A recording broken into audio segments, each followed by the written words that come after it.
My name is Anna, and I'm 32 years old. I've always had a sharp sense of humor, the kind that could lighten up any room, or so I thought. My husband, Michael, has always been more reserved, calm, grounded, and the kind of person who prefers quiet honesty to flashy jokes. That balance worked for us, at least until the night it didn't. It was a Saturday evening, and we were at a housewarming party hosted by one of my colleagues. The room buzzed with laughter and conversation as everyone mingled, sipping on wine and sharing stories. Michael, ever the introvert, stayed by my side for most of the evening, sipping his beer and smiling politely when people spoke to him. At one point, the conversation shifted to relationships, specifically the little quirks and habits that make long-term partnerships both amusing and challenging. Someone joked about forgetting anniversaries, another about snoring, and then it was my turn. I don't even remember how the thought popped into my head, but before I knew it, the words were out of my mouth. Well, if I ever wanted to have an affair, at least I know how to keep it a secret. The room erupted in laughter, and I felt a small rush of satisfaction. People were amused. I'd succeeded in being the life of the party, but when I glanced at Michael, his smile had vanished. He stood frozen, his grip on his drink tightening as his jaw clenched. "What?" I asked, nudging him playfully. "It's just a joke." He forced a tight smile, one that didn't reach his eyes. "Sure," he muttered, taking a step back. I didn't think much of it at the time. Michael wasn't one for public scenes, so I assumed he was just embarrassed by my bold humor. I brushed it off, thinking we'd laugh about it later. But the rest of the night was different. Michael barely spoke, his responses short and clipped whenever someone tried to engage him in conversation. When I asked if he wanted to leave, he just nodded, his expression unreadable. The car ride home was silent, the tension between us palpable. I tried to break the ice. "Michael, you know I was just joking, right?" I said, glancing at him. His hands gripped the steering wheel tightly, his knuckles white. "Was it a joke?" he asked quietly, his voice laced with something I couldn't quite place. Anger, hurt, maybe both. "Of course it was," I said, laughing nervously. "Come on, it wasn't a big deal." He let out a bitter laugh, shaking his head. "Not a big deal? You told a room full of people that you'd be good at hiding an affair, Anna. Do you even understand how that makes me look? How it makes me feel?" I froze, the weight of his words sinking in. "Michael, I didn't mean it like that," I said, my voice softening. "It was just a joke. You know I'd never—" "I don't know," he said sharply, cutting me off. "Do I? Because right now it feels like you don't take our marriage seriously. It feels like you don't take me seriously." We pulled into the driveway, and Michael got out of the car without another word. I followed him into the house, my heart pounding. He went straight to the bedroom, slamming the door behind him. For the first time, I realized that what I thought was a harmless joke had struck a nerve far deeper than I expected. And judging by the look in his eyes, the damage might not be so easy to undo. The morning after the party, the house felt eerily quiet. Michael hadn't said a word to me after he slammed the bedroom door the night before, and when I woke up, his side of the bed was empty. I found him in the kitchen, sipping coffee and scrolling through his phone, his expression blank. "Good morning," I said cautiously, testing the waters. He didn't look up. "Morning," he said flatly, the warmth in his voice completely gone. I poured myself a cup of coffee and sat across from him, trying to gauge his mood. "Are we going to talk about last night?" I asked. "What's there to talk about?" he replied, finally looking at me. His eyes were cold, his tone detached. "You made a joke. Everyone laughed. End of story, right?" "Michael, come on," I said, my voice soft. "You know it wasn't serious. It was just a stupid joke." "Stupid," he repeated, setting his phone down. "You're right about that. It was stupid, but it wasn't harmless." I frowned, taken aback by the bitterness in his tone. "I didn't mean to hurt you," I said. "You know that." "But you did," he said, his voice rising slightly. "Do you have any idea how that felt? Sitting there while you made me the punchline in front of a room full of people?" "I wasn't trying to make you the punchline," I protested. "It wasn't about you, Michael. It was just a joke." "That's the problem," he snapped, leaning forward. You didn't think about me at all. You didn't think about how it would make me look, how it would make me feel. You just wanted to be funny, and you didn't care about the cost. His words hit me like a punch to the gut. I didn't think it would upset you this much, I admitted, my voice small. Of course you didn't, he said bitterly, standing up and pacing the kitchen. Because you don't take me seriously, Anna. You never have. That's not true, I said, following him. Michael, I love you. I respect you. You know that. Do I? He asked, turning to face me. Because it doesn't feel like it. It feels like you care more about making people laugh than about how I feel. I stared at him, stunned by the intensity of his emotions. Michael, it was one joke, I said, trying to defend myself. You're blowing this out of proportion. He let out a bitter laugh, shaking his head. One joke? Anna, this isn't just about last night. It's about every time you've brushed me off, every time you've made me feel small, every time you've cared more about your audience than about me. I opened my mouth to argue, but his words stopped me. He wasn't just angry. He was hurt, deeply. Over the next few days, things only got worse. Michael barely spoke to me, and when he did, his words were short and cold. He started spending more time out of the house, working late, going to the gym, or meeting friends. When I asked where he was going, he would respond with a dismissive out before leaving. The distance between us grew, and I began to realize just how much damage I'd done. What I'd seen as a single, careless moment was, for Michael, the culmination of years of feeling undervalued and disrespected. One evening, I tried to break the silence. Michael, please, I said as he sat on the couch, scrolling through his phone. Can we just talk? I hate this. I hate that we're like this. He looked up at me, his expression blank. What do you want me to say, Anna? That it's fine? That I'm fine? Because I'm not. I don't want you to say it's fine, I said, tears welling in my eyes. I want to make it right. Please tell me what I can do. He set his phone down and sighed. I don't know if you can make it right, he said quietly. Because it's not just about what you said. It's about how I feel in this marriage, like I'm always second to whatever joke you want to tell, whatever impression you want to make.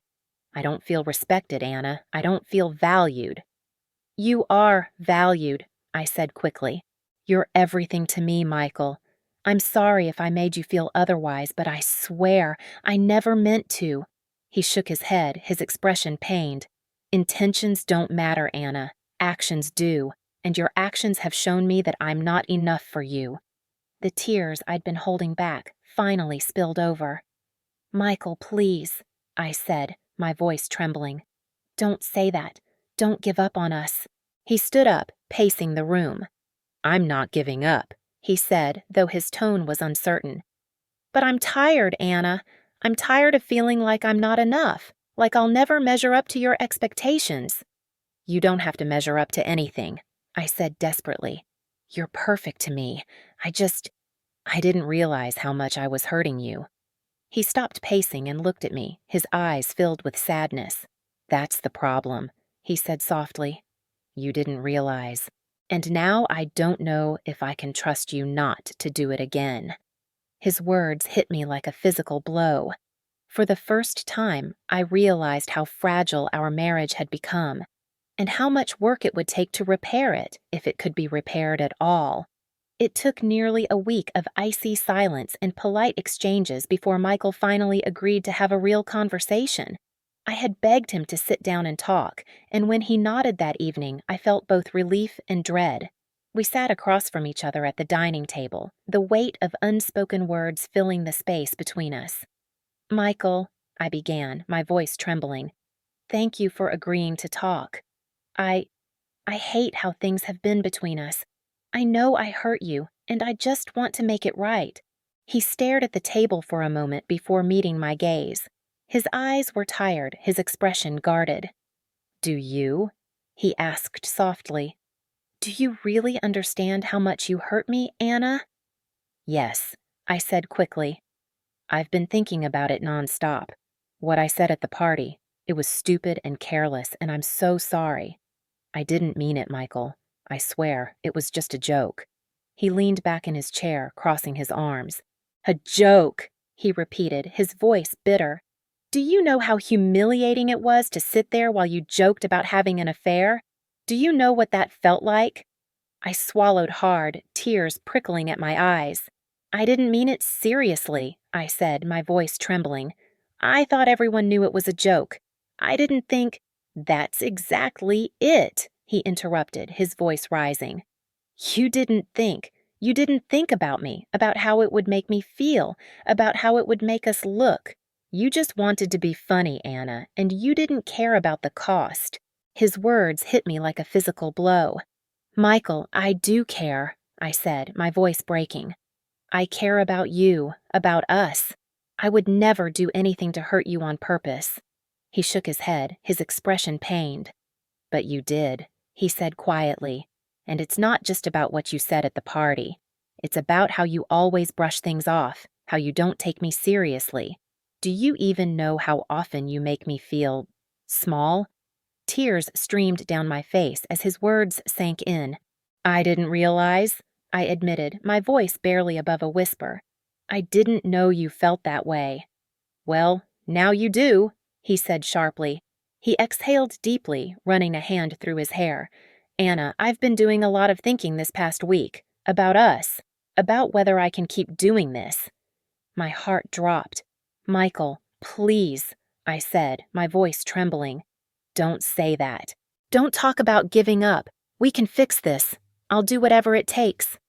I don't know if it can be fixed, he said, his voice cracking slightly, because I don't know if I can trust you. Not just to stay faithful, but to actually respect me, to stop treating me like I don't matter. You do matter, I said quickly, reaching for his hand. You matter so much to me, Michael. I've been selfish, I know that, but I can change. I will change. Just don't give up on us.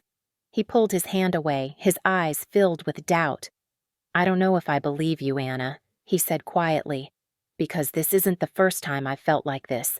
It's just the first time I'm saying it out loud. His words cut deeper than anything else he'd said. I felt a wave of guilt wash over me, realizing just how long he'd been carrying this pain alone. What can I do? I asked desperately. Michael, please, tell me how to make this right. He stood up, pacing the room, his movements restless. I don't know, Anna, he said finally. I don't have the answers. All I know is that I'm tired. I'm tired of feeling like I'm not enough for you, like I'm just a joke to you.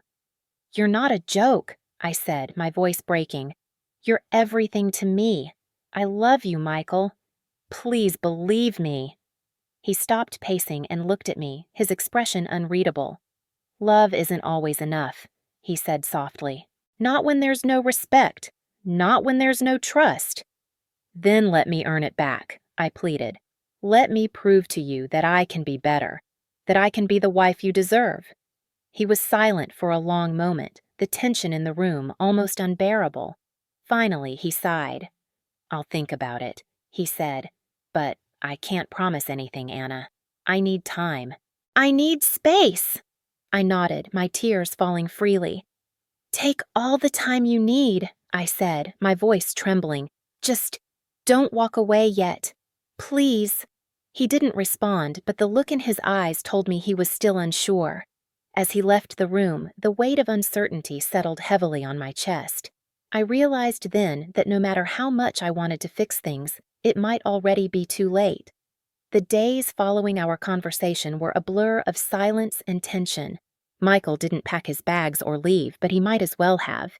He kept his distance, emotionally and physically, retreating to the guest room and filling his days with work, gym visits, and long walks I wasn't invited to join.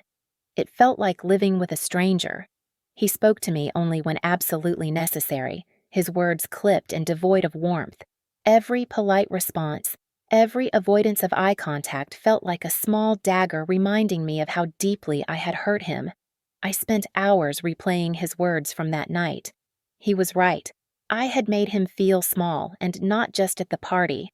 I started to notice patterns in our relationship, moments I had brushed aside, the times I had dismissed his feelings with a joke. The times I had teased him about his habits in front of friends, thinking it was harmless. The times I'd taken his quiet support for granted while chasing my own ambitions.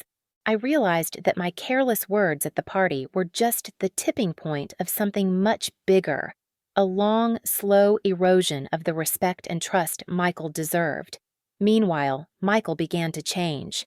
He threw himself into his own growth, almost as if he were preparing for a life without me. He started waking up earlier, spending more time at the gym, and reconnecting with old friends. I even caught him looking at apartments online once, though he quickly closed the screen when he noticed me.